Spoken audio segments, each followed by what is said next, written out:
There's one thing you need to do today. You know the one. It matters, it has a deadline, and it's been sitting there for a while.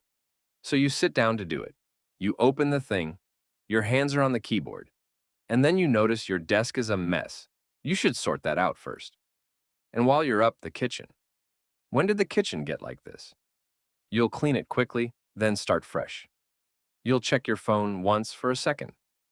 40 minutes later, you're watching a video about a war you have no connection to, made by a man you've never heard of. And the thing you need to do is still sitting there, untouched, glowing quietly with menace. You're not lazy. You did things all day. You cleaned a kitchen you'd ignored for a month. You just did all of them instead of the one that counts. Before this is over, I'll tell you why. It isn't laziness, it isn't bad time management, and no amount of discipline will fix it. Because the real problem is older than discipline. You're running a 2 million-year-old brain that cannot see your future. And deep down, that brain is convinced the person who has to clean up this mess later is a total stranger. The proof is the thing you already do every time. The panic, the night before, that finally makes you work. Stay till the end, because once you see why that panic works and nothing else does, the whole machine makes sense. Start with the brain that won't start the task. It isn't broken and it isn't weak. It's running software, shaped by a world that had no deadlines in it at all. Picture an ordinary morning, 100,000 years ago. You wake up on hard ground, already hungry. And look at the shape of your whole day. Find food before dark. Don't get eaten while you look. Patch the shelter before the rain that's coming tonight. Keep the fire alive. Every single thing that mattered was close, it was physical, and it was happening soon. You did it, and the reward landed almost at once. A full belly, a dry night, a body that was still alive. You didn't do it, and the punishment landed even faster. Nobody out there ever faced a task due in 3 weeks. Nobody sat by the fire thinking, if I do something boring now, a version of me I can't quite picture will be slightly better off next spring. That thought would have meant nothing because that situation never happened. Not once, in 2 million years. So your brain got good at one thing, handling now. And it never grew the part that handles later, because later, for almost all of your history, did not need managing. It managed itself, or it killed you. Now the engine under all of it. Your brain throws away the future. A reward today is worth a lot to it. The same reward next month is worth almost nothing. And on the savannah, that math was right. Your ancestor finds a bush half full of ripe berries. The voice of patience says, save some, come back next week, let them all ripen. But next week the birds will strip that bush bare, or a rival band will find it, or your ancestor will be dead. So the smart move, the move that kept the bloodline alive, was to eat the sure thing now and never trust a future that might not arrive. The ones who bet on a hazy payoff next season lost the bet, and the gene pool, often enough, lost them. You inherited that math. And the modern world is built almost entirely out of the exact bet it refuses to take. Study now, benefit in a year. Grind through the boring report now. Keep the job later. Save money now for a retirement decades away. Every one of these asks you to hand a real berry today to a future that your ancient brain has spent 2 million years learning not to trust. So you've got two of them in your head, and they want different things. There's the old brain. Fast, emotional, loud, fixed on right now. It ran the hunt. It threw you sideways when the grass moved. It kept the fire fed. And there's a newer brain, the part that can picture next month and lay a plan, but it showed up late, it works slowly, and it tires fast. When the two of them disagree, there isn't much of a fight. The old now brain takes the wheel because it has been driving since before your species had a name, and the new one has been awake for about 5 minutes.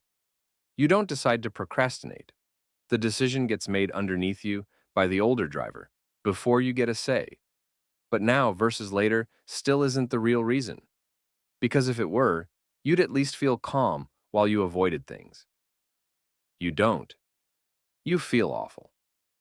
So something deeper is running. This is the part that changes everything. Procrastination is not a time problem. It's an emotion problem. You're not avoiding the task. You're avoiding a feeling.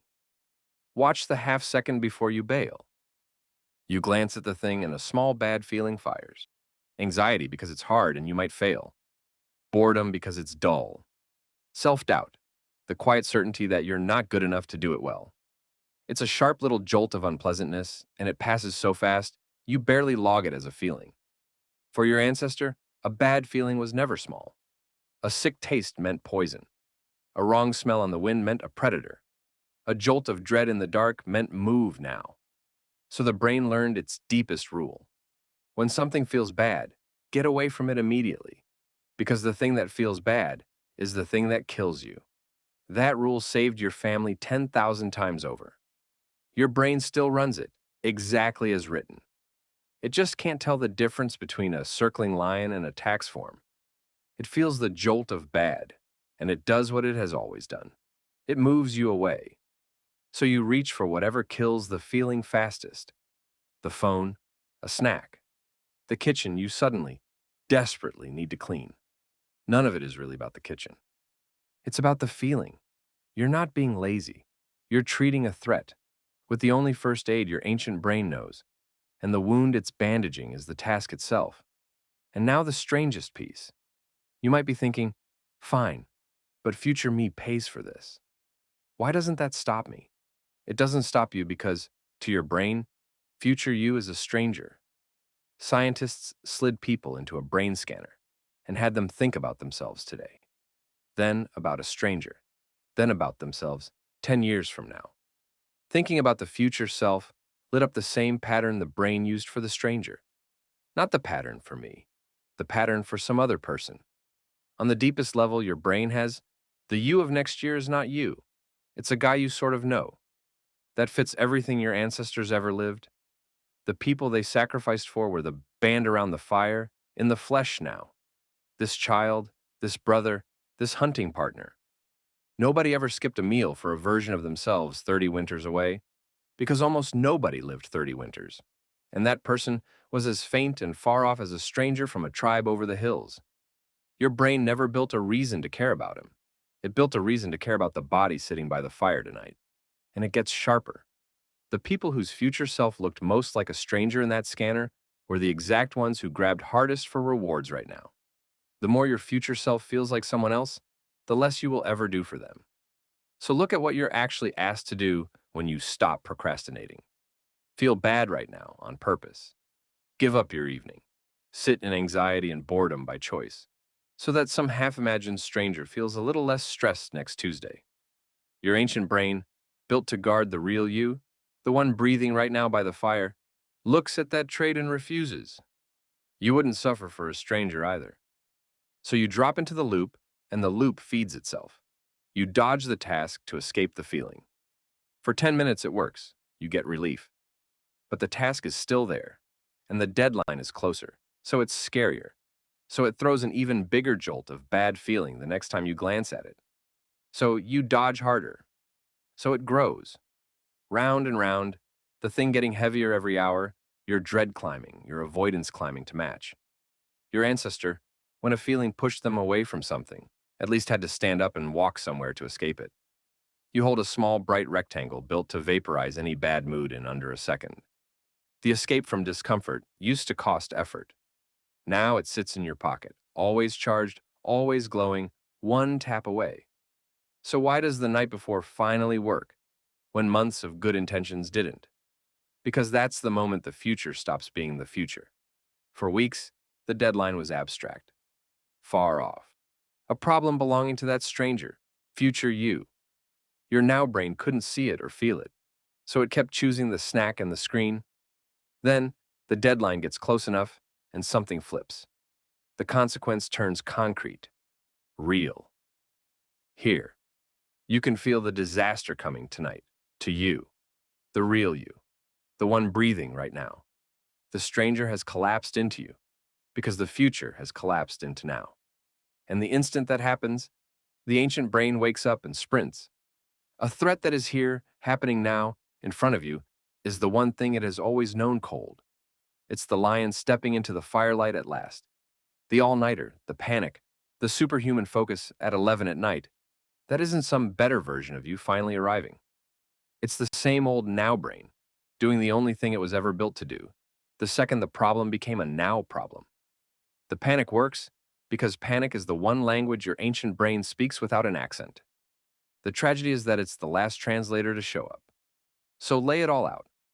You're an ancient animal, wired to chase what's in front of you and ignore what isn't, dropped into a world made almost entirely of invisible future payoffs. You're asked to trade a real berry today for a promise of fruit next season, the one trade your survival wiring spent 2 million years learning to refuse. You're asked to make that trade for a future self, your own brain files under stranger. And every time the task throws off a bad feeling, you're holding a stone that makes the feeling vanish on contact. And then you call yourself lazy. You're not lazy. You're not broken. You don't lack discipline. You're a now creature in a later world, flinching from small bad feelings the same way that kept your family alive through every dark night for 2 million years. Which means the fix was never going to be try harder. Nobody outdisciplines 2 million years. What works is small and quiet, and speaks the old brain's language. Shrink the task until the first step is so tiny it throws off no bad feeling at all. Something you could start in the next 30 seconds now. Because now is the only time your old brain believes in. Drag the future into the present, and where you can, make the stranger real. Picture the actual person who has to wake up inside the mess you're leaving until future you stops being a guy you sort of know. Because somewhere out there tonight or next week or 30 winters from now, that person is going to open their eyes inside your decisions. The least you can do is stop treating them like a stranger.